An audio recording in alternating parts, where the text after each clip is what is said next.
आइए सुनते हैं पितृपक्ष की पुरानी कथा। शास्त्रों के अनुसार क्या है हमारे श्राद्ध के नियम, इन सभी का वर्णन इसमें किया गया है। तो आइए आरंभ करते हैं। भगवान श्री कृष्ण ने कहा है कि आत्मा कभी मरती नहीं, यह बस एक शरीर से दूसरे शरीर में बदलती है। इसीलिए आप अपने पूर्वजों को जब भी कुछ अर्पित करते हो तो वो उन्हें अवश्य ही मिलता है। दानवीर कर्ण, जिनके नाम के आगे ही दानवीर था, उन्होंने पूरी उम्र बहुत दान दिया। कोई भी उनसे कुछ मांगता तो वो उसे जरूर मिलता। कर्ण जब परलोक गए तो वहाँ उन्होंने वो सब कुछ दुगना दिया गया जो कि उन्होंने अपने संपूर्ण जीवन में दान किया था। लेकिन वो सब हीरे जवाहरात और सोना चांदी थे। कर्ण को खाने को कुछ नहीं मिला क्योंकि उन्होंने कभी भोजन दान नहीं किया था। कर्ण भूख से व्याकुल हो गए। अंत में यमराज से विनती करके धरती पर जाकर फिर से दान करने की आज्ञा मांगी। यमराज ने कर्ण को 14 दिनों का समय दिया। कर्ण ने धरती पर आकर जमकर भोजन दान दिया और श्राद्ध किया। जब कर्ण पुनः परलोक वापस आए तो उनके पास खाना पहुंच चुका था। इसीलिए हिंदुओं में भोजन दान करना बहुत ही शुभ माना जाता है। श्राद्ध के दौरान तो गरीबों को भोजन खिलाना ही चाहिए। इसके जरिए यह हमारे पूर्वजों को सीधे पहुंच जाता है। कहा जाता है कि इन दिनों यमराज की आज्ञा से आत्माएं जमीन पर आती हैं और अपने वंशजों की ओर से अर्पित किए गए भोजन का भोग करती हैं। पितृपक्ष की एक अन्य पौराणिक कथा के अनुसार जोगे तथा भोगे 2 भाई थे। दोनों अलग अलग रहते थे। जोगे धनी था और भोगे निर्धन। दोनों में परस्पर बड़ा प्रेम था। जोगे की पत्नी को धन का अभिमान था, किंतु भोगे की पत्नी बड़ी सरल हृदय थी। पितृपक्ष आने पर जोगे की पत्नी ने उससे पितरों का श्राद्ध करने के लिए कहा तो जोगे इसे व्यर्थ का कार्य समझकर टालने की चेष्टा करने लगा। किंतु उसकी पत्नी समझती थी कि यदि ऐसा नहीं करेगी तो लोग बातें बनाएंगे। फिर उसे अपने मायके वालों को दावत पर बुलाने और अपनी शान दिखाने का यह उचित अवसर लगा। अतः वह बोली, आप शायद मेरी परेशानी की वजह से ऐसा कह रहे हैं, किंतु इसमें मुझे कोई परेशानी नहीं होगी। मैं भोगे की पत्नी को बुला लूंगी, दोनों मिलकर सारा काम कर लेंगी।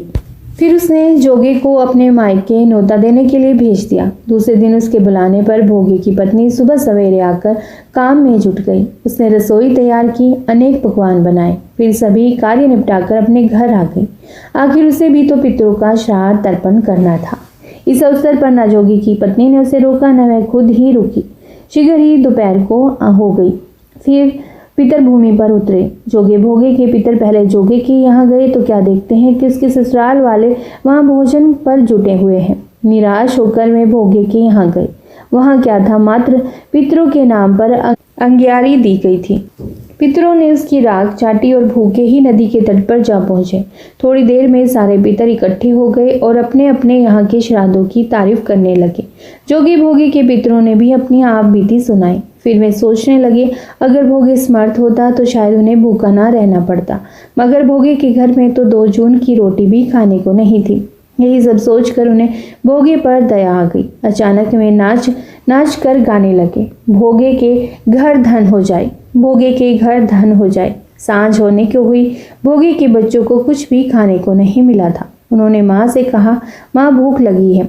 तब उन्हें टालने के उद्देश्य से भोगे की पत्नी ने कहा, जाओ आंगन में हांडी ओंधी रखी है, उसे जाकर खोल लो और जो कुछ मिले बांट कर खा लेना। बच्चे वहां पहुंचे तो क्या देखते हैं कि हांडी मोहरों से भरी पड़ी है। वे दौड़े दौड़े माँ के पास पहुंचे और उसे सारी बातें बताई। आंगन में आकर भोगे की पत्नी ने यह सब कुछ देखा तो वह भी हैरान रह गई। इस प्रकार भोगे भी धनी हो गया, मगर धन पाकर वह घमंडी नहीं हुआ। दूसरे साल का पितरपक्ष आया। श्राद्ध के दिन भोगे की पत्नी ने 56 प्रकार के व्यंजन बनाए। ब्राह्मणों को बुलाकर श्राद्ध किया, भोजन कराया, दक्षिणा दी। जेठ जिठानी को सोने चांदी के बर्तनों में भोजन कराया। इससे पितर बड़े प्रसन्न तथा तृप्त हुए। ओम नमो नारायण। कथा संपन्न हुई। अपने पितरों के लिए जो भी कार्य करे उसे श्रद्धा पूर्वक करें। प्रत्येक व्यक्ति को इस पक्ष में श्राद्ध का कार्य अपनी समर्थ के अनुसार श्रद्धा पूर्वक करना चाहिए। पितरों के लिए अमावस्या भी बहुत ही अच्छी होती है और इसमें भी श्राद्ध कार्य पूर्ण किया जाता है। पितरों को तर्पण दिया जाता है। जरूरतमंदों को अनाज, अन्न, खाने पीने का सामान, वस्त्र, कंबल आदि दान दिए जाते हैं। शास्त्रों में वैसे भी 3 ऋण विशेष बताए गए हैं, देव ऋण, ऋषि ऋण और पितर ऋण। ये ही वो 3 ऋण हैं जो बहुत ही महत्व रखते हैं। श्राद्ध की क्रिया से पितरों का पितर ऋण उतारा जाता है। शास्त्रों में कहा गया है कि श्राद्ध से तृप्त होकर पितर ऋण समस्त कामनाओं को तृप्त करते हैं। आपके और पितरों के बीच केवल ब्राह्मण ही आपका सेतु है। शास्त्रों में वर्णन है कि ब्राह्मणों के मुख से भगवान भोजन करते हैं। पितर पक्ष में अपने पितरों का विधि विधान से किया गया पूजन, तर्पण तथा दान भी और दान किया गया हो जो भोजन आपने दिया है आपके पितरों को ही प्राप्त होता है।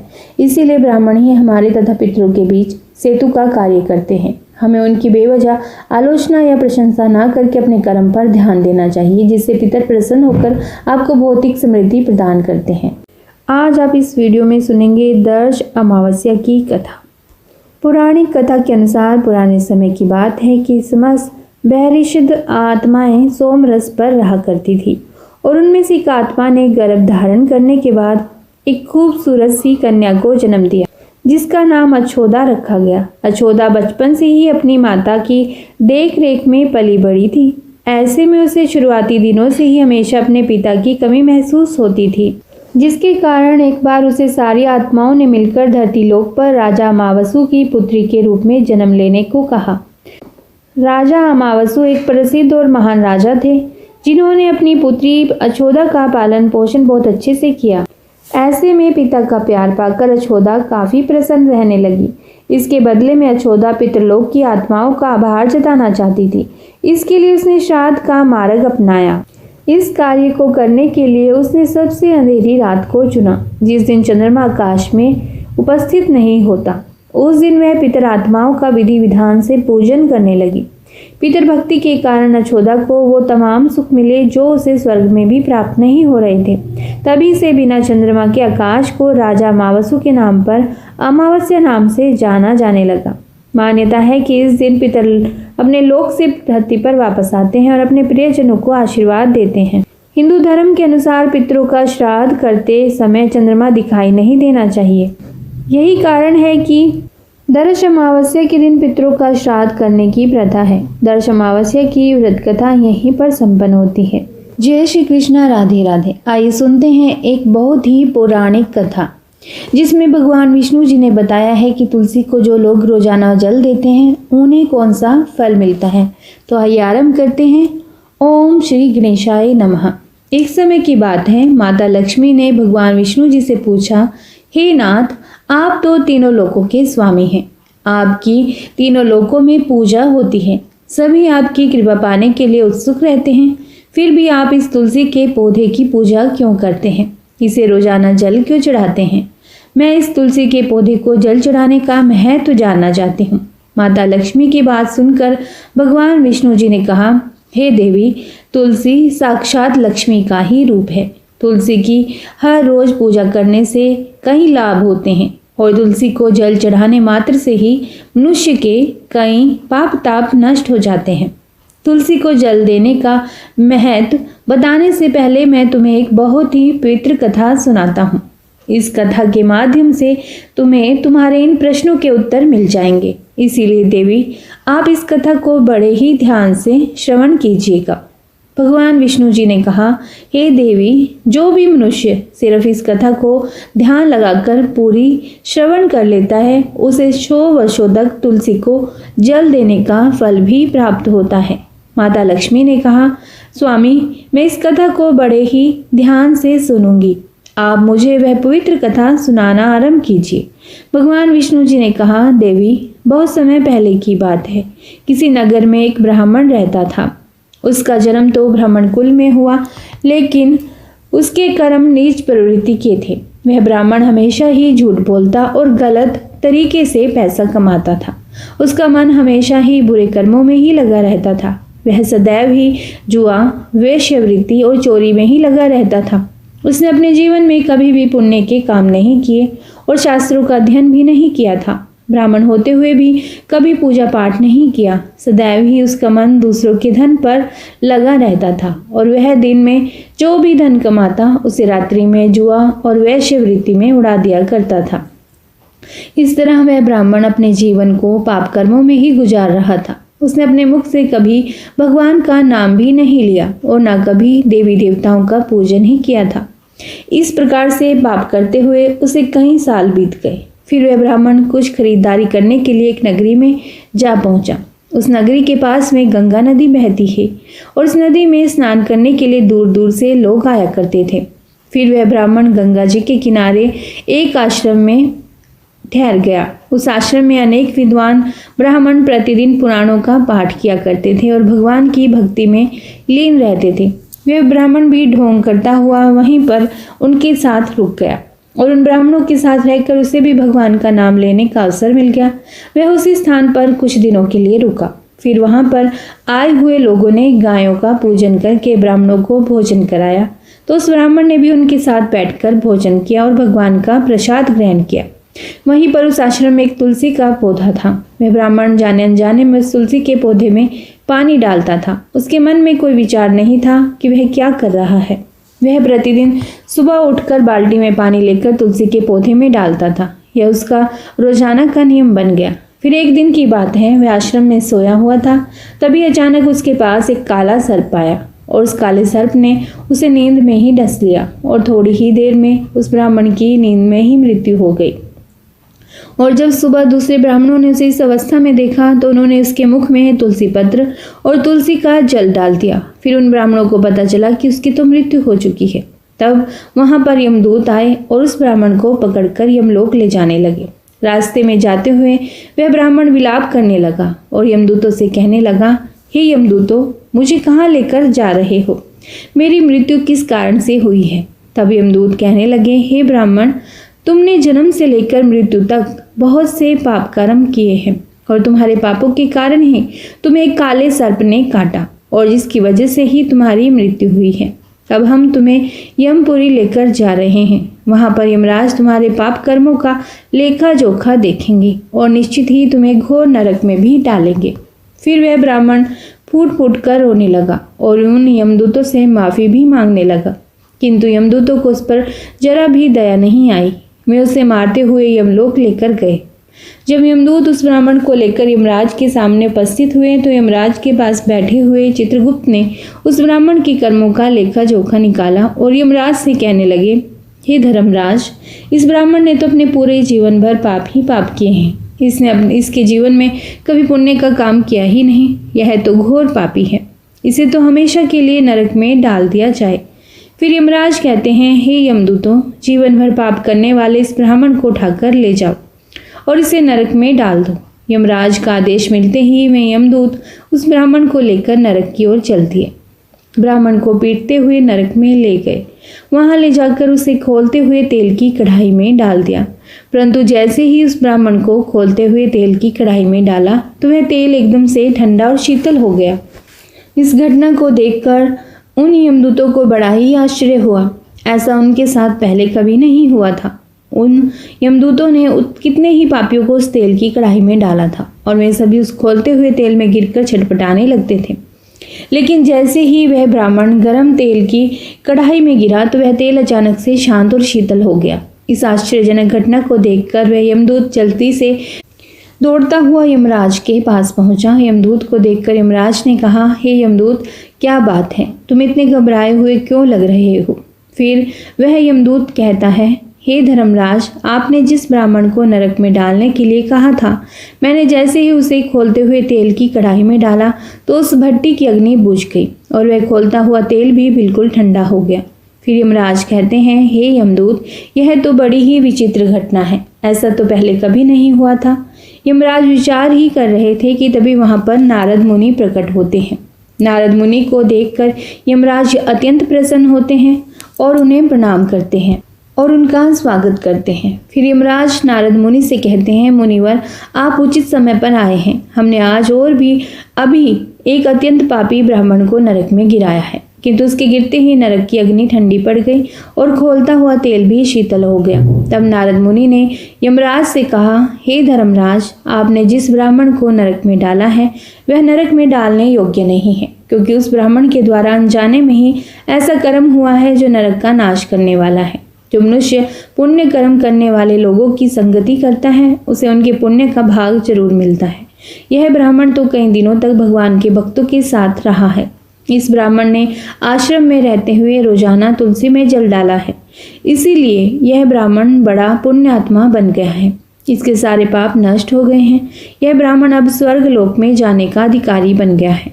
इस ब्राह्मण ने अनजाने में ही इतना पुण्य कमाया है जो कई जन्मों तक मनुष्य को प्राप्त नहीं होता है। इसीलिए हे धर्मराज, आप इस ब्राह्मण को नरक में मत डालो और इसके पापों के लिए इसे केवल इतना दंड दो, इसे सभी नरकों का दर्शन करा दो। नारद मुनि की बात सुनकर यमराज बहुत ही खुश होते हैं और उस ब्राह्मण को नरक से निकाल कर लाते हैं और अपने यमदूतों से कहते हैं, हे यमदूतों, इस ब्राह्मण को ले जाओ और संपूर्ण नरकों का दर्शन कराओ। फिर यमदूत उस ब्राह्मण को ले जाते हैं और संपूर्ण नरकों का दर्शन कराते हैं। भगवान विष्णु जी ने कहा, देवी, इस प्रकार से यमदूत उस ब्राह्मण को संपूर्ण नरकों का दर्शन कराते हैं और उसे यक्षलोक में ले जाते हैं। फिर वह ब्राह्मण एक यक्ष बन जाता है। भगवान विष्णु जी कहते हैं, हे देवी, वनस्पति नाम तुलसी, मास नाम कार्तिक, तिथि नाम एकादशी देवी। वनस्पतियों में मुझे तुलसी प्रिय है, मास में कार्तिक मास और तिथि में एकादशी प्रिय है। इसीलिए जो मनुष्य रोजाना तुलसी की पूजा पाठ करता है और तुलसी को जल देता है, वह मनुष्य मुझे सबसे अधिक प्रिय है। उस मनुष्य की कभी भी दुर्गति नहीं होती है और वह मनुष्य कभी नरक में नहीं जाता। जिन घरों में तुलसी का पौधा सदैव ही हरा भरा रहता है, उस घर में सुख, शांति और समृद्धि बनी रहती है। भगवान विष्णु जी कहते हैं कि देवी, मेरी पूजा में और मुझे चढ़ाए जाने वाले भोग में तुलसी के पत्र अवश्य होने चाहिए, क्योंकि तुलसी पत्र के बिना मैं किसी भी प्रकार का भोग स्वीकार नहीं करता हूँ। इसीलिए प्रत्येक घर में तुलसी का पौधा अवश्य होना चाहिए। अगर आपके घर में तुलसी का पौधा है तो सुख, शांति और समृद्धि के लिए तुलसी को चुनरी अवश्य उड़ानी चाहिए और हमेशा ध्यान रखें कि तुलसी का पौधा चुनरी के बिना अधूरा होता है। तुलसी केवल एक पौधा ही नहीं है, बल्कि वह एक देवी है, मेरी अर्थात विष्णु की पत्नी है। इसीलिए तुलसी को चुनरी अवश्य ही चढ़ानी चाहिए। इससे पति पत्नी में प्रेम और विश्वास बढ़ता है।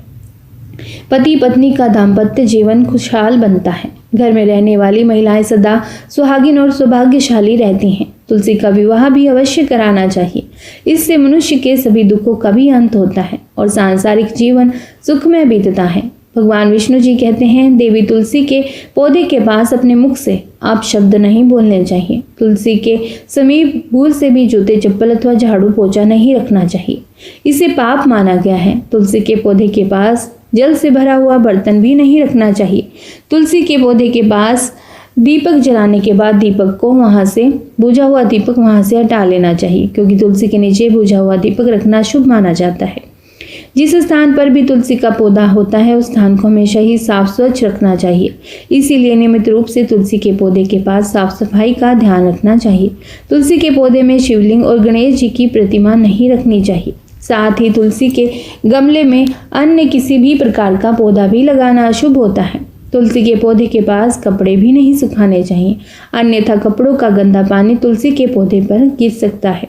और कभी भी तुलसी पत्र को नाखून से नहीं तोड़ना चाहिए, क्योंकि इससे तुलसी का अपमान होता है।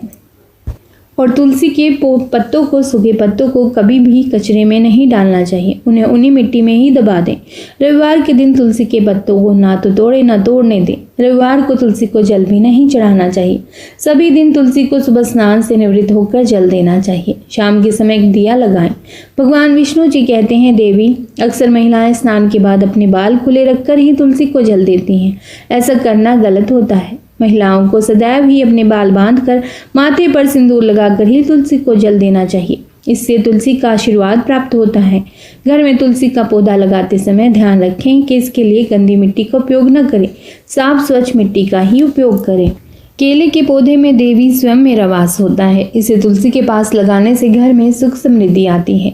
तुलसी के पौधे में शालिग्राम भी अवश्य ही रखना चाहिए। तुलसी के गमले में शालिग्राम रखने से तुलसी का और भी अधिक शुभ प्रभाव आपको देखने को मिलेगा। शालिग्राम मेरा ही निराकार रूप है। ये काले रंग का होता है, जिसे विलक्षण और मूल्यवान माना गया है।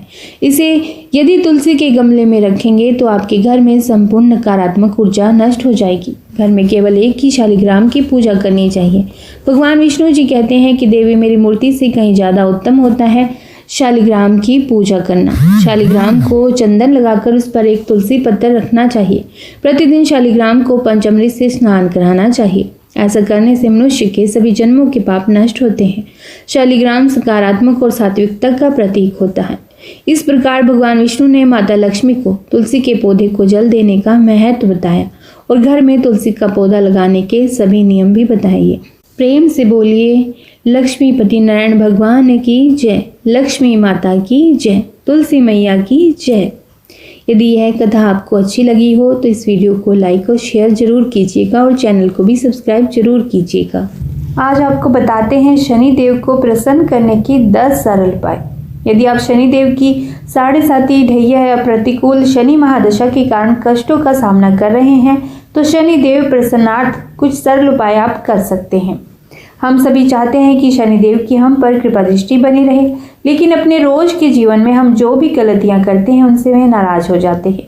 पूजा पाठ और मंत्र से ज़्यादा जरूरी है अपनी जीवन शैली में कुछ अच्छी बातें अपनाएं ताकि शनि देव प्रसन्न रहें। आज के दिन शनिवार के दिन शनि देव को तेल चढ़ाना चाहिए सरसों का, परंतु जब भी उन्हें तेल चढ़ाएं तो उनके पैरों की तरफ ही अपनी नजरें रखनी चाहिए। शनिदेव को दरिद्रों के नारायण भी कहते हैं, इसीलिए दरिद्रों की सेवा से भी शनिदेव प्रसन्न होते हैं और असाध्य रोगों से ग्रस्त व्यक्ति को इस दिन काला छाता, चमड़े के जूते चप्पल पहनाने से शनिदेव प्रसन्न होते हैं। शनिदेव को उड़द की दाल की बूंदी के लड्डू बहुत प्रिय हैं, अतः शनिवार को लड्डू का भोग लगाकर बांटना चाहिए। शनिदेव को वृद्धावस्था का स्वामी भी कहा गया है। जिस घर में माता पिता और वृद्ध जनों का सम्मान होता है उस घर से शनिदेव बहुत प्रसन्न होते हैं और जिस घर में वृद्ध का अपमान होता है उस घर से खुशहाली दूर भागती है। लोहे की कोई भी वस्तु शनि मंदिर में दान करनी चाहिए। वह वस्तु ऐसी हो जो मंदिर के किसी काम आ सके। शनि मंदिर से शनि रक्षा कवच या काला धागा हाथ में बांधने के लिए अवश्य लेना चाहिए। शनि से उत्पन्न भीषण समस्या के लिए भगवान भोलेनाथ और हनुमान जी की पूजा एक साथ करनी चाहिए। शनि चालीसा, शिव चालीसा, बजरंग बाण, हनुमान बाहुक और हनुमान चालीसा का इस दिन पाठ करना चाहिए और शनि देव की व्रत कथा भी सुननी चाहिए या फिर पढ़नी चाहिए। आप हमारे चैनल पर भी शनि देव की व्रत की कथा श्रवण कर सकते हैं और शनि मंदिर में बैठकर ओम शम शनिश्चराय नमः का भी इस दिन जाप करना चाहिए। आइए आज एक बहुत ही पौराणिक कथा श्रवण करते हैं जिसमें कुबेर के घर की बात कही गई है। तो आइए आरंभ करते हैं। ओम नमो भगवते वासुदेवाय। कथा आरंभ। पृथ्वी पर 3 ही रत्न हैं, जल, अन्न और सुभाषित यानी कि मीठी बोली। मूर्ख लोग पत्थर के टुकड़ों, हीरे, मोती, माणिक आदि को रत्न कहते हैं। आइए इसे अगले प्रसंग कुबेर के घर से अच्छे से समझते हैं। एक साधु विचित्र स्वभाव का था। वह बोलता कम था, उसके बोलने का ढंग भी अजीब था। उनकी मांग सुनकर सब लोग हंसते थे। कोई चिढ़ जाता था तो कोई उसकी मांग सुनी अनसुनी करके अपने काम में लग जाता था। साधु प्रत्येक घर के सामने खड़ा होकर पुकारता, माई अंजलि भर मोती देना, ईश्वर तुम्हारा कल्याण करेगा, भला करेगा। साधु की यह विचित्र मांग सुनकर स्त्रियां चकित हो उठती थी। वे कहती थी, बाबा यहाँ तो पेट भरने के भी लाले पड़े हैं, तुम्हें इतने ढेर सारे मोती कहाँ से दे सकेंगे। किसी राजमहल में जाकर मोती मांगना, जाओ बाबा जाओ, आगे बढ़ो। साधु को खाली हाथ गांव छोड़ता देखकर एक बुढ़िया को उस पर दया आई। बुढ़िया ने साधु को पास बुलाया। उसकी हथेली पर एक नन्हा सा मोती रखकर वह बोली, साधु महाराज मेरे पास अंजलि भर मोती तो नहीं है, नाक की नथनी टूटी है तो यह एक मोती मिला है, मैंने इसे संभाल कर रखा था, यह मोती ले लो। मेरे पास एक मोती है, मेरे गांव से कोई खाली नहीं जाना चाहिए, इसीलिए तुम्हें सौंप रही हूँ, कृपया करके इसे स्वीकार करें, हमारे गांव से खाली हाथ मत जाओ। बुढ़िया के हाथ का नन्हा सा मोती देखकर साधु हंसने लगा।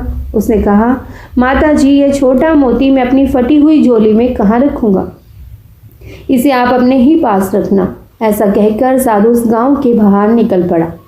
दूसरे गांव में आकर साधु प्रत्येक घर के सामने खड़ा होकर पुकारने लगा, माता जी प्याली भर मोती देना, ईश्वर तुम्हारा कल्याण करेगा। साधु की यह विचित्र मांग सुनकर वहां की स्त्रियां भी अचंभित हो उठी। वहां भी साधु को प्याली भर मोती नहीं मिले। अंत में निराश होकर वह वहां से भी खाली हाथ जाने लगा। उस गांव के एक छोर में किसान का एक घर ही था वहाँ मोती मांगने की चाह उसे घर के सामने ले गई। माताजी, प्याली भर मोती देना, ईश्वर तुम्हारा भला करेगा। साधु ने इस प्रकार से पुकार लगाई। किसान एकदम से बाहर आया। उसने साधु के लिए ओसारे में चादर बिछाई और साधु से विनती की कि साधु महाराज पधारिए, विराजमान होइए। किसान ने साधु को प्रणाम किया और मुड़कर पत्नी को आवाज दी, लक्ष्मी, बाहर साधु जी आए हैं, इनके दर्शन कर लो। किसान की पत्नी तुरंत बाहर आई। उसने साधु जी के पांव धोकर दर्शन दिए। दर्शन करने के बाद किसान ने कहा, देख लक्ष्मी, साधु जी बहुत भूखे हैं, इनके भोजन की तुरंत व्यवस्था करना। अंजलि भर मोती लेकर पीसना और उसकी रोटियां बनाना, तब तक मैं मोतियों की गागर लेकर आता हूँ। ऐसा कहकर वह किसान खाली गागर लेकर घर के बाहर निकला। कुछ समय पश्चात किसान लौट कर आया। तब तक लक्ष्मी ने भोजन बनाकर तैयार कर रखा था। साधु ने पेट भर भोजन किया। वह प्रसन्न हुआ। उसने हंसकर किसान से कहा, बहुत दिनों बाद कुबेर के घर का भोजन मिला है, मैं बहुत प्रसन्न हूँ। अब तुम्हारी याद आती रहे, इसीलिए मुझे कान भर मोती देना, मैं तुम दंपति को सदैव याद करूँगा। उस पर किसान ने हंसकर कहा, साधु महाराज, मैं अनपढ़ किसान आपको कान भर मोती कैसे दे सकता हूँ? आप ज्ञान संपन्न हैं, इस कारण हम दोनों आपसे कान भर मोतियों की अपेक्षा रखते हैं। साधु ने आंखें बंद करके कहा, नहीं किसान राजा, तुम अनपढ़ नहीं हो, तुम तो विद्वान हो, इस कारण तुम मेरी इच्छा पूरी करने में सक्षम रहे। मेरी विचित्र मांग पूरी होने तक मैं हमेशा भूखा प्यासा ही हूँ।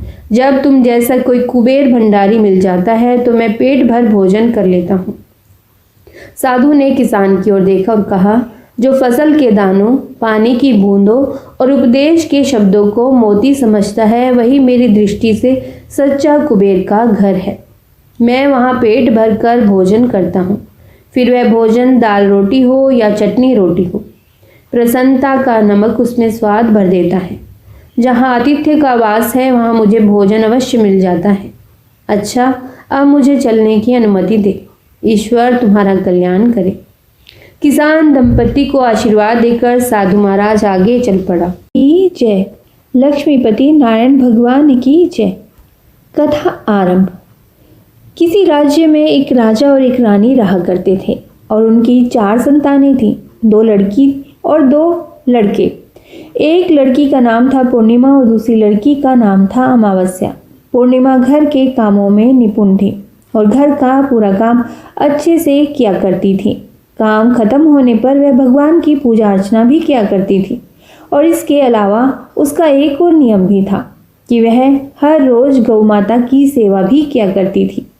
वहीं उसकी दूसरी बहन अमावस्या न तो घर के काम करती थी और न ही उसका किसी भी धार्मिक कार्य में कोई रुचि थी और न ही वह कभी गाय माता की सेवा करती थी।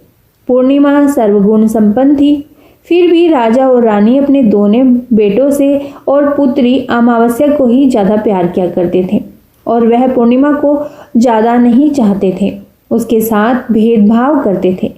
समय के साथ राजा की 4 संतानें बड़ी हो रही थीं। जब वे बड़े हो गए तो राजा ने अपने दोनों पुत्रों का विवाह योग्य कन्याओं के साथ करा दिया और इसके बाद रानी ने राजा से कहा कि राजन, अब हमारी दोनों बेटियों का विवाह भी कराना चाहिए क्योंकि वे विवाह के योग्य हो गई हैं। लेकिन आप ऐसा करना कि पुत्री अमावस्या का विवाह किसी बड़े खानदान में कराना और पूर्णिमा का विवाह किसी गरीब परिवार में कराना, क्योंकि पूर्णिमा को तो केवल भगवान की पूजा पाठ और घर के कामकाज करना ही भाता है और साथ ही उसे गाय की सेवा करना भी अच्छा लगता है। गरीब घर में होगी तो इसके सारे काम हो जाएंगे और अमावस्या को कुछ भी करना पसंद नहीं है। इसके लिए बड़ा राजघराना देखना पड़ेगा ताकि उसे कोई काम ना करना पड़े। रानी की बात सुनकर राजा ने कहा ठीक है और वह अपनी पुत्रियों के लिए रिश्ता ढूंढने के लिए निकल पड़े। राजा अपने पड़ोसी राज्य में जाकर वहां के राजा के पुत्र से अमावस्या का रिश्ता तय कर देते हैं और वहीं पास ही के गांव में जाकर के एक गरीब परिवार के लड़के से अपनी पुत्री पूर्णिमा का पूर्णिमा का रिश्ता भी तय कर देते हैं और घर आकर राजा ने सारी बात रानी को बता दी कि रानी सोचने लगी कि अब देखते हैं भगवान इसकी सहायता कैसे करते हैं। यह तो बहुत ही पूजा पाठ करती है और भगवान में सदा ही लीन रहती है।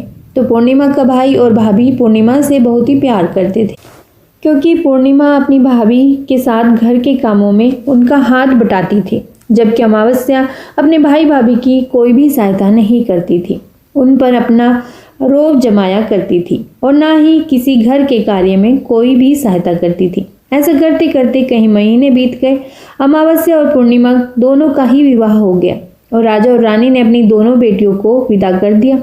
विदाई करते समय राजा और रानी ने अमावस्या बेटी को खूब सारा धन दौलत देकर विदा किया और पूर्णिमा को कुछ भी नहीं दिया, खाली हाथ अपने घर से विदा कर दिया। इसके बाद दोनों बहनें अपने अपने ससुराल चली गई। कुछ दिन बीत गए। एक दिन अमावस्या अपने घर पर शिवजी की कथा रखती है, जिसमें वह सभी गांव वालों को निमंत्रण भेजती है, परंतु अपनी बहन पूर्णिमा को नहीं बुलाती। जब गांव की सभी औरतें अमावस्या के यहाँ जाती हैं तो उन्हें इस तरह से जाता हुआ देखकर पूर्णिमा उनसे पूछती है कि आप सब इस तरह से तैयार होकर कहाँ जा रही हैं। तो वे औरतें पूर्णिमा से कहती हैं कि तुम्हारी बहन के यहाँ शिवजी की कथा रखी है, क्या तुमको वहाँ पर नहीं बुलाया गया है? क्या तुम वहाँ नहीं जाओगी? तो पूर्णिमा कहती है कि मुझे तो मेरी बहन ने निमंत्रण भी नहीं भेजा, तो मैं नहीं जा सकती। तभी गांव की औरतें पूर्णिमा से कहती हैं कि बुलावा नहीं आया तो क्या हुआ, तुम्हारी बहन भूल गई होगी। यह तो भगवान की शिवजी भगवान की कथा है, सुनने जाने में क्या हर्ज है। हम तो कहते हैं कि तुम हमारे साथ चलो। तो पूर्णिमा गांव की औरतों की बात मानकर उनके साथ भगवान शिव की कथा सुनने के लिए अमावस्या के घर चली जाती है। जब अमावस्या की नज़र पूर्णिमा पर पड़ती है तो वह कहती है कि पूर्णिमा तुम यहाँ कैसे चली आई? मैंने तो तुम्हें बुलाया ही नहीं। खैर कोई बात नहीं, तुम आ गई हो तो ठीक है। मेरे यहाँ रिश्तेदारों को यह भूलकर भी मत बताना कि तुम मेरी बहन हो। यह कहते हुए अमावस्या ने अपनी बहन पूर्णिमा की गरीबी का मजाक उड़ाया। यह सब सुनकर पूर्णिमा की आंखों में आंसू आ गए और उसने रोते रोते मन ही मन भगवान शिव से विनती करते हुए कहा कि हे भगवान, क्या पूजा पाठ करना गलत है? गौ माता की सेवा करना गलत है? आखिर मेरी क्या गलती थी जो इस तरह मेरी गरीबी को मेरा बार बार मजाक बनाया जा रहा है? प्रभु, आप अपनी कृपा मुझ पर कब करेंगे? पूर्णिमा वहाँ पर बैठी बैठी यही बात बार बार कहती रहती थी। इतने में ही शिव कथा पूर्ण हो गई और अमावस्या भगवान का प्रसाद बांटने लगती है। वह सभी लोगों को प्रसाद दे देती है, लेकिन अपनी बहन पूर्णिमा को प्रसाद भी नहीं देती। पूर्णिमा बड़े ही दुखी मन से बिना प्रसाद लिए अपने घर लौट जाती है। पूरे रास्ते वह यही सोच रही थी कि घर पर अगर बच्चे उससे कथा का प्रसाद मांगेंगे तो उनसे क्या कहेगी, और यह भी सोच रही थी कि मायके में अपने भाई और भुजाई के यहाँ जाऊंगी तो वहाँ जाते हुए वहाँ के बच्चों के लिए भी कुछ लेकर जाना था। तो ऐसा सोचते हुए वह अपने घर लौट आई। घर वापस लौटकर आने के बाद उसने अपने पति और बच्चों से कहा कि मैं कुछ समय के लिए अपने मायके जा रही हूँ। तो पति ने कहा ठीक है, चली जाना। थोड़ी देर बाद में पूर्णिमा अपने मायके के लिए रवाना हो जाती है और चलते चलते रास्ते में एक चबूतरा आता है जिस पर तुलसी का पौधा लगा था। उस चबूतरे पर एक बूढ़ी अम्मा बैठी थी। वह कोई और नहीं, साक्षात तुलसी माता ही थी। उस बूढ़ी माता ने पूर्णिमा से कहा कि बिटिया, तुम कौन हो और कहाँ जा रही हो? तो पूर्णिमा अपना परिचय देते हुए कहती है कि माँ, मैं अपने मायके जा रही हूँ। तो बूढ़ी माता कहती है, पूर्णिमा से कहती है कि बेटी, यहाँ तुलसी का पौधा सूख रहा है, इसमें थोड़ा सा पानी डाल दो और इस चबूतरे को साफ कर दो, जिससे मुझे थोड़ी ठंडक मिलेगी। तब पूर्णिमा ने कहा कि ठीक है माँ, मैं तुलसी के पौधे में पानी डाल देती हूँ और यहाँ की साफ सफाई भी कर देती हूँ। तो पूर्णिमा ने साफ सफाई करने के बाद बूढ़ी अम्मा को भी नहला दिया। बूढ़ी अम्मा की सेवा भी की, उनके पैर दबाए, हाथ पैरों में तेल की मालिश की और उनकी कंघी भी की और फिर पूछा कि माँ, क्या आपकी और कोई सेवा करूँ और कोई काम हो तो बता दीजिए, मैं कर दूँगी। तब बूढ़ी अम्मा कहती हैं कि बेटा, अब कोई काम नहीं, तुम अपने घर जाओ और वापस आते समय मुझसे फिर मिलती जाना। तो पूर्णिमा ने बूढ़ी अम्मा से कहा कि ठीक है माँ जी, अब मैं जाती हूँ। जब मैं मायके से लौट कर आऊँगी तो आपसे मिलकर जरूर जाऊँगी। ऐसा कहकर पूर्णिमा वहाँ से चल पड़ी। कुछ समय आगे चलने के बाद एक शिव मंदिर आया। वहाँ पर उसे एक बूढ़े बाबा मिले जो मंदिर के बाहर बैठे थे। वह भी कोई और नहीं थे, भगवान भोलेनाथ स्वयं थे। बूढ़े बाबा ने पूर्णिमा से कहा कि बिटिया तुम कौन हो और कहाँ जा रही हो। तो पूर्णिमा ने अपना सारा परिचय देते हुए कहा कि बूढ़े बाबा, आज मैं अपने मायके जा रही हूँ। बूढ़े बाबा ने कहा कि बेटा मैं तो बूढ़ा हो चला हूँ, मेरी आंखों की रोशनी भी ठीक नहीं है। तुम ऐसा करो कि मंदिर की साफ सफाई कर दो और शिवलिंग पर जल चढ़ा दो और भोले शंकर जी के आगे घी का दिया लगा दो।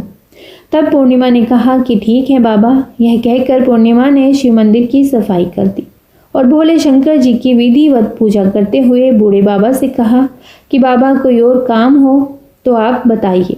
तब बूढ़े बाबा ने कहा, नहीं बेटी, अब तुम जाओ, वापस आते समय मुझसे मिलते हुए जाना। इस पर पूर्णिमा ने कहा, ठीक है बाबा, अब मैं जाती हूँ, आते हुए आपसे जरूर मिलकर जाऊंगी। ऐसा कहकर वे वहाँ से आगे चल पड़ी। आगे चलते हुए पूर्णिमा को एक काली माता का मंदिर दिखाई दिया। वहाँ पर भी एक बूढ़ी अम्मा चबूतरे पर बैठी हुई थी। उस बूढ़ी औरत ने पूर्णिमा से कहा कि बेटा कि तुम कौन हो और कहाँ जा रही हो। तो पूर्णिमा ने उस बूढ़ी औरत को भी अपना सारा परिचय दिया और उसे बताया कि मैं अपने मायके जा रही हूँ। तो वह बूढ़ी औरत सुनकर यह कहती है कि अच्छी बात है, लेकिन तुम ऐसा करो, यहाँ पर पूजा पाठ करने के लिए तो सभी आते हैं, परंतु कोई भी मंदिर की साफ सफाई नहीं करता। इसीलिए तुम इस मंदिर की सफाई कर दो और चबूतरे को भी साफ कर देना। पूर्णिमा ने कहा, ठीक है माँ जी। यह कहकर पूर्णिमा पूरे मंदिर को, चबूतरे को भी साफ कर देती है और पूजा पाठ भी करती है और उस बूढ़ी माता का श्रृंगार भी कर देती है। बूढ़ी माँ के पैर दबाती है और कहती है कि माँ जी सारा काम हो गया है, यदि और कोई काम हो तो मुझे बताइए, मैं उसे भी कर दूंगी। तो वह बूढ़ी अम्मा कहती है, नहीं बेटी अब तुम जाओ, लेकिन मायके से आते समय मुझसे मिलते हुए जाना। फिर पूर्णिमा कहती है ठीक है और वह आगे चल पड़ी। आगे चलते चलते एक नदी आती है। वहाँ पर भी एक बूढ़ी माता बैठी थी। वह कहती है कि बेटी तुम कौन हो और कहाँ से आई हो और कहाँ जा रही हो। तो पूर्णिमा उस बूढ़ी औरत को भी अपना पूरा परिचय देती हुई कहती है कि अम्मा मैं अपने मायके जा रही हूँ। तो बूढ़ी औरत पूर्णिमा से कहती है कि बेटा यह तो अच्छी बात है, नदी पर स्नान करने तो सभी आते हैं, लेकिन यहाँ पर कोई भी साफ सफाई नहीं करता, इसीलिए तुम ऐसा करो कि नदी के किनारे पर साफ सफाई कर दो। तो पूर्णिमा कहती है ठीक है माँ जी, और वहाँ की वह सफाई कर देती है। सारी सफाई करने के पश्चात वह बूढ़ी अम्मा के भी पैर दबाती है और कहती है कि माँ जी और कोई काम हो तो बताइए। तब बूढ़ी औरत कहती है कि नहीं बेटा अब तुम जाओ और जब वापस आओगी तो मुझसे मिलते हुए जाना। इस नाव में बैठकर नदी के दूसरे किनारे पर पहुंच जाओगी। यह कहते हुए बूढ़ी अम्मा एक नाव की तरफ इशारा करती है। तो पूर्णिमा उस नाव में बैठकर नदी के दूसरी पार चली जाती है और वहां से अपने मायके वाले घर पर पहुंच जाती है। वहां पहुंचते ही पूर्णिमा के भैया और भाभी उसे देखकर बहुत ही खुश होते हैं और वे पूर्णिमा की खूब खातिर करते हैं, उससे खूब सारी बातें करते हैं और कहते हैं कि बच्चों को भी साथ लेकर आती तो और भी अच्छा होता। यह सब कुछ देखकर पूर्णिमा बहुत ही खुश होती है और सोचती है कि कोई तो है जो मुझे देखकर इतना खुश होता है।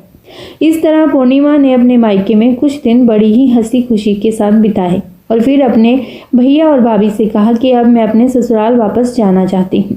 तो उसकी भाभी ने उसके लिए एक से एक बहुत ही सुंदर साड़ी दी और बच्चों के लिए थैला भरकर कपड़े, मिठाई और खिलौने दिए और साथ ही रास्ते में खाने पीने के लिए भी कुछ चीज़ें रखी और कहा कि तुम तो बहुत ही दिनों के बाद आती हो, अब की बार बहुत ही जल्दी हमसे मिलने के लिए दोबारा आना। यह कहते हुए पूर्णिमा की भाभी ने पूर्णिमा के हाथ में वो थैला दे दिया और बड़ी ही खुशी से उसे विदा किया। इस तरह पूर्णिमा अपने ससुराल के लिए रवाना हो गई और उसी नदी के किनारे पहुंची और नाव में बैठकर दूसरे किनारे पर उतर गई।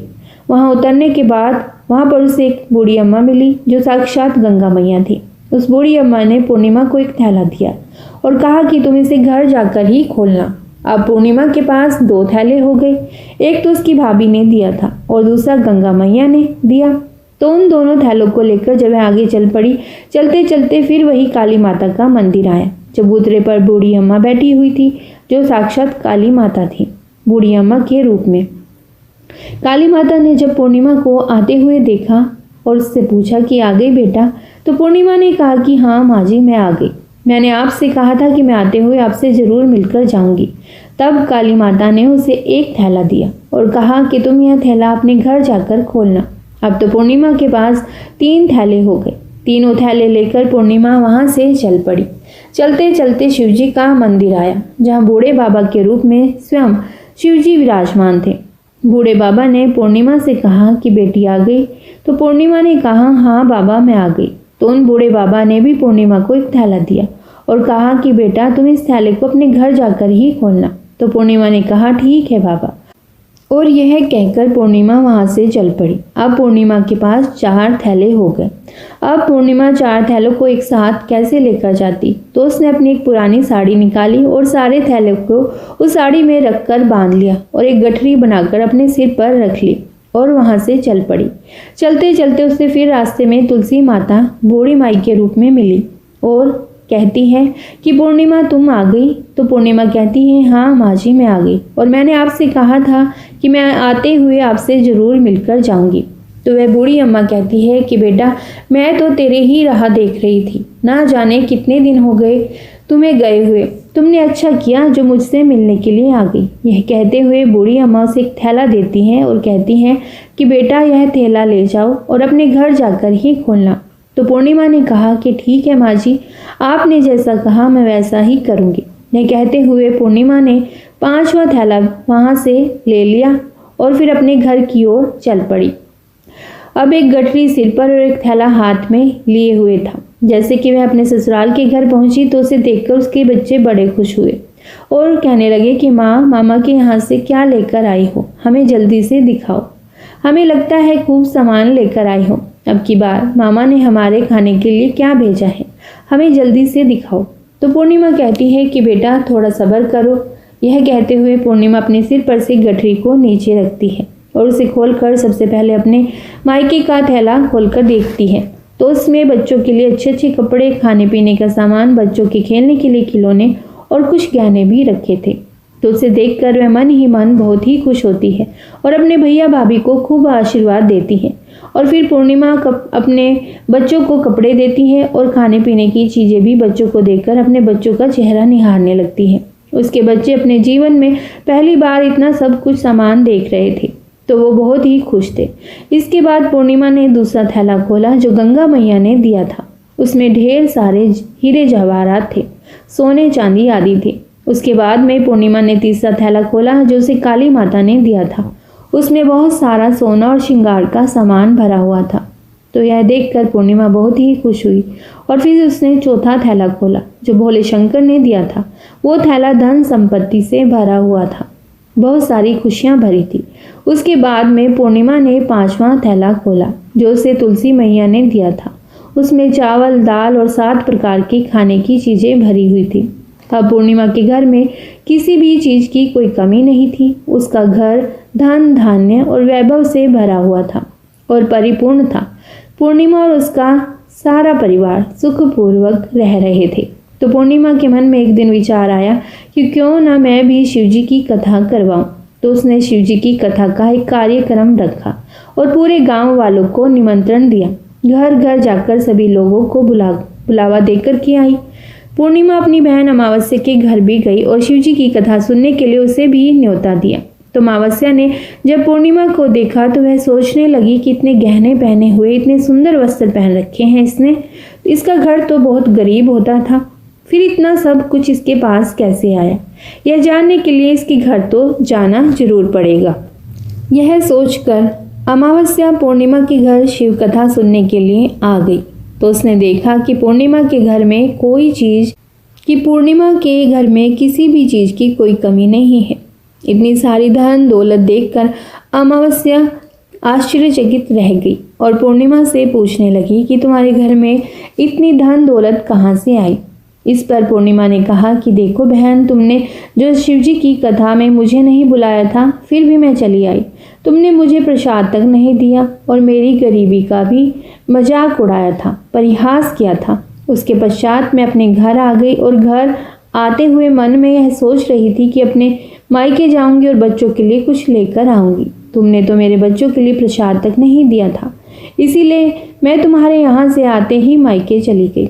यह कहते हुए पूर्णिमा ने उसके बाद जो घटना हुई थी वह सारी की सारी अमावस्या को बता दी। यह सब बातें सुनने के बाद अमावस्या कहती है कि तुम मुझे प्रसाद मत दो और मुझे खूब डांट लगाओ। तो पूर्णिमा कहने लगी कि यह तो भगवान का प्रसाद है, मैं तो सबको दूंगी और तुम्हें भी दूंगी।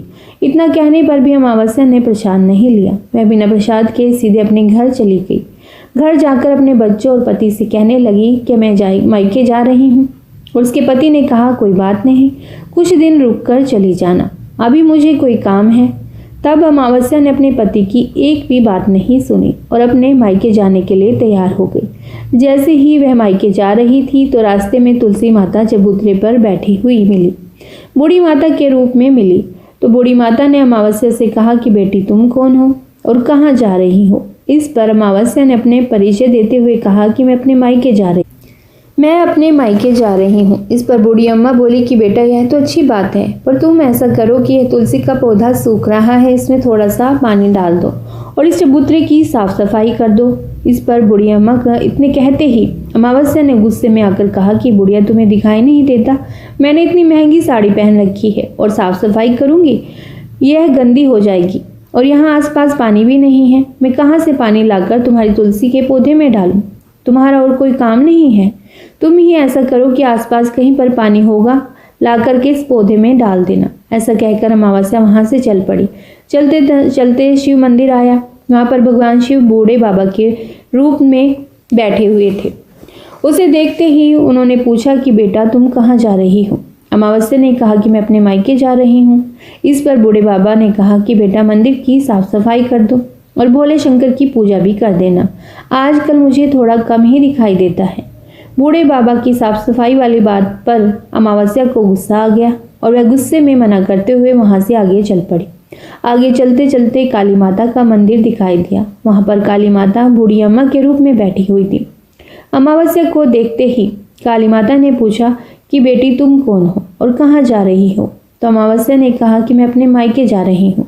तो वह बूढ़ी अम्मा बोली कि बेटी तुम मेरे एक काम कर दो, इस मंदिर में पूजा पाठ करने तो सभी आते हैं लेकिन कोई भी साफ सफाई नहीं करता, तुम ऐसा करो मंदिर की साफ सफाई कर दो। और अमावस्या इस बात पर भड़क पड़ी और कहने लगी ना तो मैं तुम्हारे इस मंदिर के पूजा पाठ करूंगी और ना ही मैं इसकी साफ सफाई करूंगी। तुम मुझसे कहने वाली कौन होती हो? इससे अच्छा यह है कि इस मंदिर की सफाई तुम खुद ही कर लो, तुम्हारा और कोई काम नहीं है क्या? ऐसा कहकर वो वहां से चल पड़ी। आगे चलते चलते फिर नदी आई। उसके किनारे पर भी एक बूढ़ी अम्मा बैठी थी। उसे देखते ही बोली कि बेटा तुम कहाँ जा रही हो और कौन हो? उसने कहा कि मैं अपने मायके जा रही हूँ। तो बूढ़ी अम्मा ने कहा कि बेटा यह तो अच्छी बात है, तुम मेरा एक काम कर दो, इस गंगा नदी में स्नान करने तो सभी आते हैं परंतु इसके किनारे साफ सफाई कोई भी नहीं करता।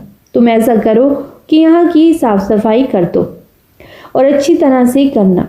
जब बूढ़ी माँ ने इतनी बात अमावस्या से कही तो अमावस्या को गुस्सा आ गया। उसने कहा कि तुम्हें दिखाई नहीं देता, मैंने कितनी महंगी साड़ी पहन रखी है और मैं यहाँ के राजा की बेटी हूँ, मैं कोई काम करने वाली नौकरानी नहीं हूँ। जो तुमने कह दिया और मैंने कर दिया। इस तरह बूढ़ी अम्मा को भला बुरा कहते हुए अमावस्या जैसे ही नाव में बैठने लगी तो नाव में फूलों की जगह कांटे भर गए, लेकिन वह अपने अधिक गुस्से के कारण कांटों से भरी नाव में ही बैठ गई। उसके पैर में कांटे बार बार चुभ रहे थे। जैसे ही वह दूसरे किनारे पर पहुंची तो वहां पर उतरकर वह अपने मायके चली गई और उसके पैरों से खून निकल रहा था। तो उसके भाई और भाभी ने उसे देखा और उसके पैरों के बारे में उससे पूछा भी नहीं। वे मन ही मन सोचने लगे कि यह तो कोई काम भी नहीं करती और न ही बात मानती है, अब क्या कहना।